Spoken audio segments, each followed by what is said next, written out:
اس لیے میری ماں میں آپ کی نیند کی بیداری نہیں کیا، آپ کو نیند سے اٹھایا نہیں، بلکہ میں کھڑا ہی رہا۔ اللہ اکبر۔ جیسے ہی بیٹے کی آواز ماں نے سنا، اور واقعی ماں کی محبت اس قدر ہوتی ہے کہ میرے پیارے بیٹا وفادار اگر نکلتا ہے تو ماں کی کلیجہ کس طریقے سے دعائیں دیتی ہے، اس ماں کے دل کی دعا عرش معلیٰ سے ٹکراتی ہے۔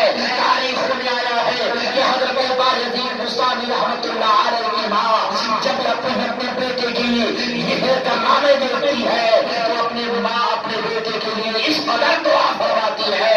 آیا ہے حدیثوں میں کہ ماں کی دعا پورا کرتے حضرت یزید بستانی رحمۃ اللہ علیہ اللہ کے ولی بن گئے۔ سبحان اللہ، سبحان اللہ۔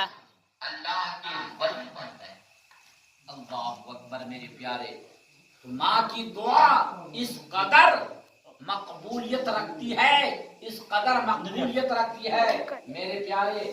اور اگر ماں باپ جن کا نہیں ہے تو ان کے قبر انور پر اگر سمے ملے، کسی ٹائم میں، ہفتے میں، مہینے میں، چاہے جب موقع ملے، جب آپ پردیس سے آئیں تو حاضری ضرور دیں اور دعائیں خیر کریں۔ اگر آپ دوری ہیں تو اپنے ماں باپ کے لیے جس لمحہ میں رہیں دعا مانگیں ان کی بخشش کے لیے، اس لیے ماں باپ کی بخشش کی دعا ہمارے لیے ضروری ہے۔ اس لیے قرآن پاک میں رب کائنات فرماتا ہے رب ارحمہما کما ربیانی صغیرا، اے میرے رب میرے والدین پر رحم فرما۔ اس لیے ہم لوگ نماز میں بھی دعا مانگتے ہیں رب ارحمہما کما ربیانی صغیرا، اے میرے رب میرے والدین پر رحم فرما، جیسے انہوں نے مجھے بچپن میں پرورش کیا، پالا ہے۔ اس لیے میرے پیارے، آپ بچے کو پالنے میں کس قدر مشقت ہوتی ہے اس ماں سے پوچھئے۔